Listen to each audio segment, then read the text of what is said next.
And now... What is this? I know you're gonna dig this. This is the Flatland Sports Podcast. Where do you come from? Lubbock, Texas? Lubbock, Texas. A place called Lubbock. I wonder if they think I'm so gorgeous back in Lubbock. What do you care about Lubbock? You're big time now. I'm just a little homesick, that's all. Is that what you want, Larry, to spend the night in Lubbock, Texas at a day's inn with a $15 voucher from Cinnabon? Lubbock? No, it's near Lubbock. What's it like there? It's flat.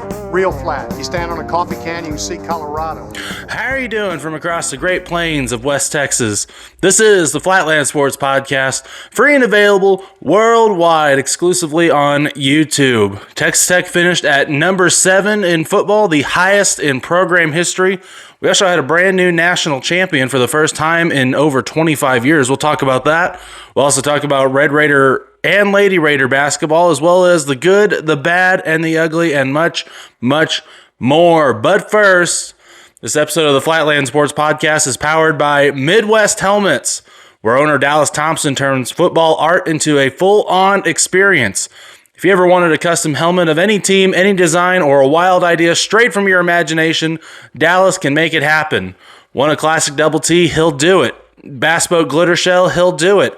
Need a helmet to rep your fantasy football squad? He'll build that too. Whatever you're dreaming up, Dallas brings it to life with incredible attention to detail.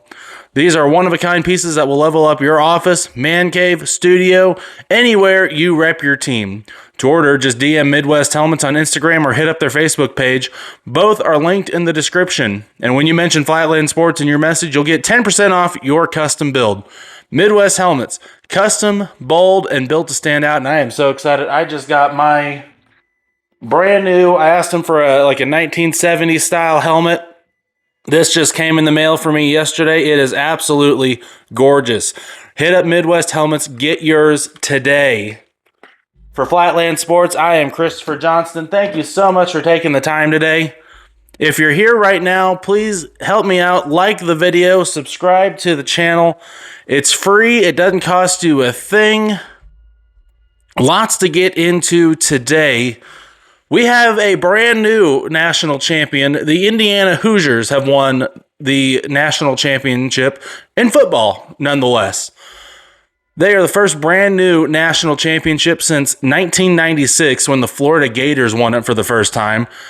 A monumental, absolutely monumental event in college football, despite what Paul Feinbaum thinks. A new era of college football has arrived. We have reached an era of parity.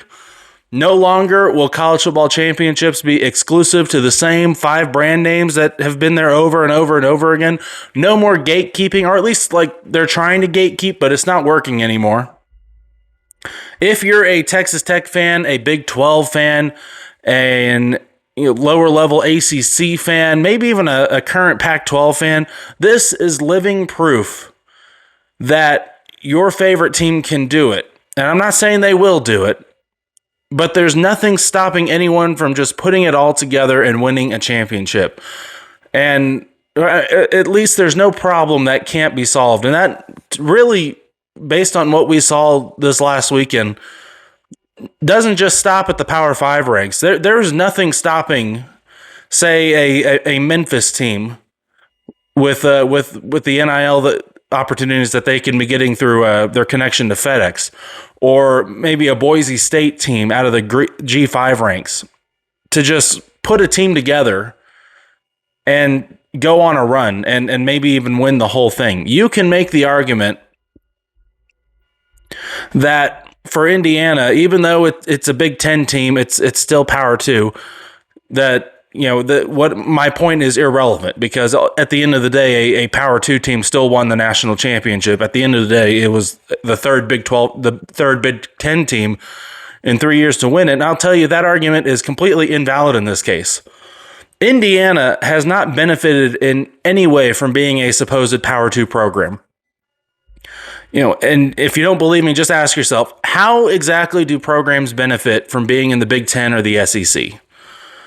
Well, they make more money than everyone else in the Big Ten. Yes, but why does that matter? It matters because of player and talent acquisition. Money doesn't win games. It buys the players that win games.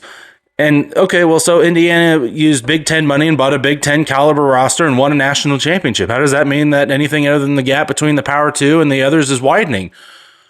And believe me, that narrative is going to be pushed hard. But here's why that narrative is false. Indiana did not come into this playoff, did not come into this season with an Alabama or Ohio State or even an Oregon caliber of roster. In fact, Indiana did not have a single 5-star on the team. Texas Tech, on paper, had a better roster than Indiana this year. So what does that mean? Well, as Olympic hockey coach Herb Brooks once said, "I'm not looking for the best players, I'm looking for the right ones." And Indiana just proved that despite the narrative that has been painted over the last 5 years, the right players aren't just being monopolized by the 5 schools that make up the Blue Blood Club. Indiana is in the Big Ten. Sure, yes, they are technically one of those Power 2 teams, but Indiana hasn't benefited from being in the Big Ten. They haven't out-recruited Ohio State or Alabama, and they certainly weren't being propped up by the media propaganda machine in any way. Not in the same way that, say, Ohio State and Michigan have been out of the Big Ten. We all saw Kirk Herbstreit rant last season about how Indiana, it was just disgusting that they were there. They didn't deserve to be in the college football playoff over a 3-loss Alabama team that was left out. Now, never mind the fact that Kirk Herbstreit was literally standing in front of the field where he just called a game that involved Tennessee getting blown out.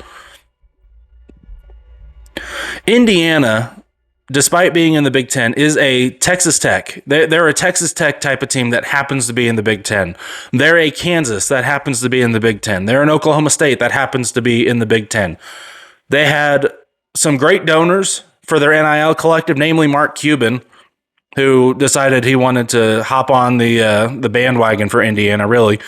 They made some great moves in the portal with an elite GM and scouting team that found guys out of the group of 5 who were better than their star rankings indicated. They, last season, made their first ever college football playoff and lost early, and then had to sit and listen to every pundit talk about how they didn't deserve to be there for a year before coming back and winning the whole thing. If there is one thing to take away from Indiana winning a national championship, it's this. If they can do it, then why not us? And us is Texas Tech, but us can also be Kansas. Us can be Oklahoma State. Us can be Duke. Us can be Washington State. Us can be Memphis. If Indiana can do it, everybody can do it. And I'm not saying everybody will do it, but you don't know where the next national championship team is going to come from in college football. And that's what makes college football great. This entire college football playoff just illustrated how much college football is changing now that the playoff is expanded and it's harder for the football elitists to gatekeep. The entire SEC, despite being pushed as the conference that just plays a level above everyone else, that got almost half of the college football playoff field, they had 5 teams in a 12-team playoff, was eliminated the first time each team faced a team outside their conference, and excluding the group of 5 game against Tulane. The championship game was between a team with no 5 stars and a 10 seed who barely made it into the playoff after missing their conference championship game. And much less, it was a good game. It wasn't a blowout. Miami didn't get embarrassed. Both teams took each other's best shot and came out on top. In fact, I would tell you, if this game is played 10 times, each team probably wins about 5. That's how dead even it was, and that's how good this game was. Could not have had a better result for the sanctity of the sport, and this is a win for teams overall who ESPN considers unworthy of competing at the highest level. Of course, the war against college football's middle class is still burning strong, and there is a long way to go. But this postseason was a much-needed step in the right direction. Now, fighting against snobby elitism is part of fixing college football. There's much more that needs to change. I'll tell you how to save college football when we return. This is the Flatland Sports Podcast presented by Midwest Helmets. So we just watched, in my opinion, one of the greatest postseasons in college football history. No exaggeration, it was capped by one of the greatest national championship games that I've ever seen. played between a team with 0 5-star recruits that had never once won the college football national championship in Indiana, and a team that was a 10 seed coming in that didn't even win its conference. They lost a conference that was won by a 7-5 Duke team because of a weird tiebreaker scenario, but still they didn't even make their conference championship game out of the ACC, and would never have been given an opportunity in the previous iterations of the college football playoff. And they put it together, they went on a run, and they made it to the championship game. And the game itself was incredible. It was back and forth, it was physical, it was high-level football that came down to the final drive where Miami is driving late in the fourth quarter with a chance to win another national championship for the Miami Hurricanes, and Indiana sealed it with a game-ending interception. That's college football at its absolute best, and yet no one cared. At least not from a national perspective. And the reason is because the national championship game is played on a random Monday night, a full month after the regular season has ended, right in the middle of the NFL playoffs, and not just at the beginning of the wild card where it used to be, but the weekend that determined the NFC and AFC championship games. That's the problem. College football isn't failing because of NIL. College football isn't failing because of the transfer portal. It didn't fail because of playoff expansion. It's failing because the calendar is broken. Right now, college football drags its postseason far too far into the calendar year. It loses momentum, loses relevance, and gets swallowed whole by the NFL. The sport creates magic and then schedules it in the worst possible way. So how do you fix it? Well, I'm glad you asked. The answer is embarrassingly simple. You just copy the FCS format, line by line, week by week, no ego, no reinvention, just copy and paste. Now here's what that looks like on the FBS level. First, the season starts earlier. You lean fully into week 0. And in fact, if you need to have a week 0 on your week 0, by all means, start college football in the middle of August. There is nothing wrong with having some good games and maybe some good neutral site games in the middle of August before students are really on campus. And certainly nothing wrong with 90% of the league playing their burner games against FCS opponents in week 0 before students have made it and before everyone has really filed in. You almost get a college football preseason that way. Every team gets an extra bye built in. The season starts 1 week earlier, and that allows the entire regular season to end on Thanksgiving weekend. Rivalry games, conference races, everything wrapped up cleanly before December. That matters. Momentum matters. Second, conference championship games stay on Thanksgiving weekend or the first weekend after, and then the playoff starts immediately. No 3-week gap, no waiting around, no losing casual fans. Now let's talk about the playoff itself. This is a 24-team playoff. 10 teams get automatic bids as conference champions. I know Paul Feinbaum wants you to think differently. ESPN wants you to think differently. Even some people at Fox and CBS want you to think differently. But believe it or not, you actually play in the same league as the entire group of 5. You play in the same league as the MAC conference. And could you imagine if the NFL was just like, sorry, AFC South, you're just not good enough this year. You don't get a team in the playoff just because of optics, for no other reason. This guarantees access for every league and keeps the sport national, not regional or brand-based.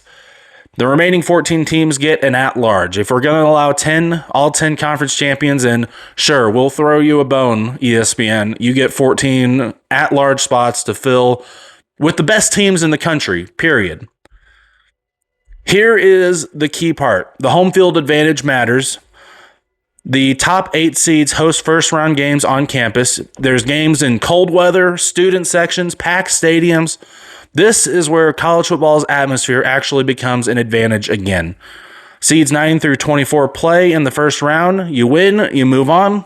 From there, it's weekly playoff games with no interruptions, no dead weeks, no bowl season pauses, just football every weekend, quarterfinals, semifinals, and then the most important fix of all, you have to play the national championship game on New Year's Day.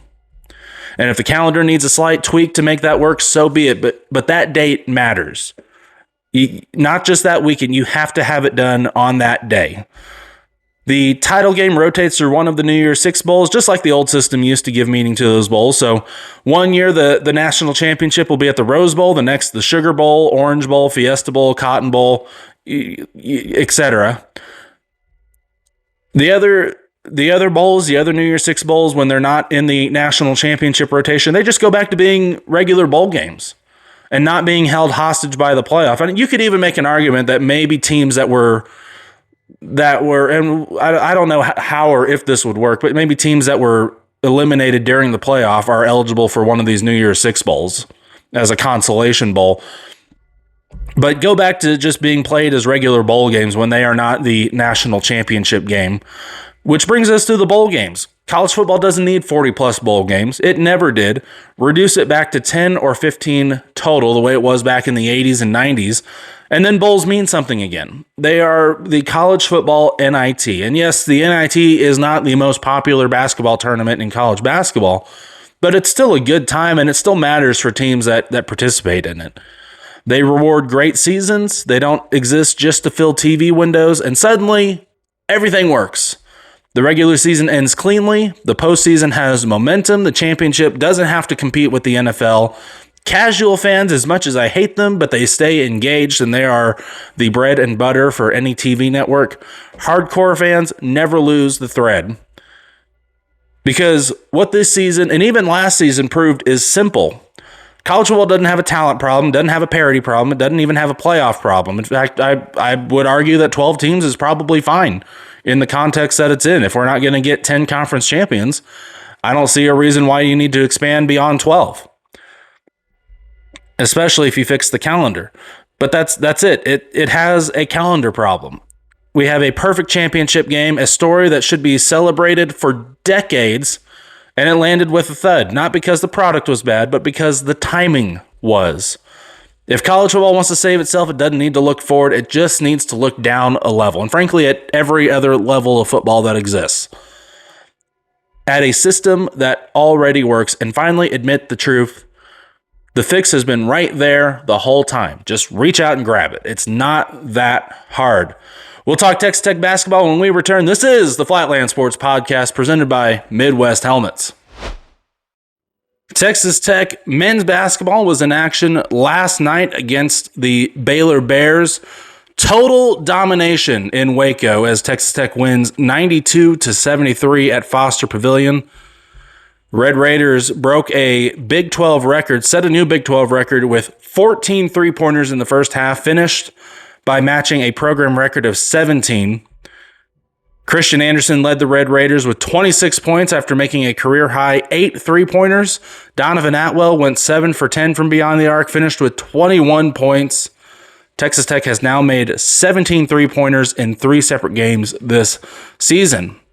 As I said, total domination. Texas Tech never trailed in this game, led by 19 at halftime, or up by as many as 30 points. They improved to 2-1 on the road, and most importantly, 5-1 in conference play. Anderson's 8 three-pointers matched the second most of a Red Raider in a game. Just one behind Stan Bonowitz, who made 9 against Kansas on March 4th, 2009. And of course, the lone loss that we mentioned on the season coming against the Houston Cougars, and Texas Tech will have a chance to get some revenge this Saturday as the 12th ranked Red Raiders will host the 6th ranked Houston Cougars in a massive Big 12 showdown. The game is at 5:30 on ESPN. Houston coming in 17-1, Texas Tech 15-4.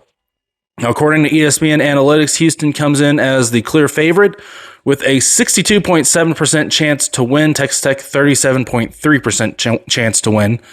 Despite playing in Lubbock, Texas Tech will have to overcome the numbers to protect the home court. Now let's take a look at some players to watch. For Houston, Emmanuel Sharp leads in scoring, 15.9 points per game. He's a 43% field goal shooter. He matches up with JT Toppin, who's got 21.6 points per game and is a 56.3% field goal shooter. Clear edge for Texas Tech when JT Toppin is on the floor and doing what he does best. Rebounding for the Cougars, you look at Chris Sinak Jr., who's got 7.6 rebounds per game, 5.5 defensive, 2.1 offensive. Again, matching up with JT Toppin, who averages 11.2 rebounds per game, 6.5 defensive, 4.7 offensive. Major advantage for Texas Tech on the glass. And then just pure playmaking ability. Houston, you look at Kingston Fleming's 5.4 assists per game, 1.8 turnovers. For Texas Tech, Christian Anderson leads in assists with 7.4 assists per game, 2.9 turnovers. Texas Tech needs to get more out of Christian Anderson in this game than they did the last time against Houston. And most importantly, you have to manage the turnovers. What do we need to know about Houston? The Cougars come in 17-1 playing elite discipline basketball. They don't beat themselves. They defend, they grind teams down. They are a balanced scoring team, a physical rebounding team, and have incredibly strong guard play. Comfortable playing in ugly half-court games. This is a classic Kelvin Sampson team, and a team that expects to be back in the national championship game and expects to win the whole thing this year. Keys to win. Number one, out-rebound them. You've got to dominate the glass. JT Toppin has to control the paint. Houston thrives on second chances. Limit Sinak Jr. Keep them to one shot per possession like you did against BYU. Number two, take care of the ball just like BYU, just like Houston before. The Cougars don't need your help to score. They will capitalize on mistakes every time. You can't fuel transition offense. Have smart, efficient possessions. Don't give the ball up. And number three, play through JT Toppin. He's your best scorer, best rebounder, the most efficient offensive weapon you have on the floor. Combine Toppin with Anderson, and Tech will win. ESPN analytics favor Houston, but Texas Tech has clear matchup advantages and will get the home crowd this time, especially with JT Toppin scoring and rebounding dominance. This is going to be a grinded-out Big 12 game, and the home court matters. Houston will make Texas Tech earn everything, but if the Red Raiders out-rebound and value possessions and play through their star, they're going to flip the script. And that's what I predict. Texas Tech will get the revenge, 76-7, a statement win in Lubbock. Oh, and by the way, College Game Day will be in town too. This will be the first time that college football and college basketball game day will visit Lubbock in the same season. And Texas Tech is undefeated in both football and basketball when game day comes to Lubbock. Moving on now to Lady Raider basketball. It was bound to happen. Nothing lasts forever, even cold November rain. The Lady Raiders drop their first game of the season 59-65 against Kansas State. Bailey Maupin scored 18, while senior Jada Malone added 15 more points. Maupin led in scoring for the 10th time this season. Made a career high 4 3-pointers in this game. A career high tying, 4 3-pointers in this game. She also posted 3 assists and 2 steals against Kansas State. Lady Raiders played a great game, but Kansas State unfortunately just stayed with them, kept matching them 3-pointer per 3-pointer, especially into the fourth quarter to take the lead and ultimately win. Hard-fought game and a great effort by the Lady Raiders. We've seen how this Texas Tech basketball team has handled adversity in-game. We'll get to see now how exactly they will handle game-to-game adversity, dropping their first game of the season.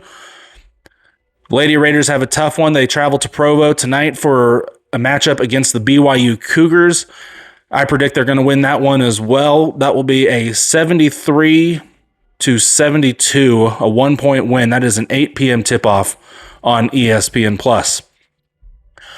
When we return, we'll have the good, the bad, and the ugly. This is the Flatland Sports Podcast, presented by Midwest Helmets. Audio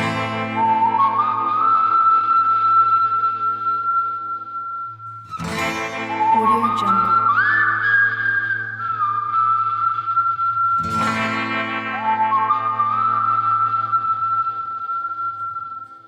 Audio Jungle.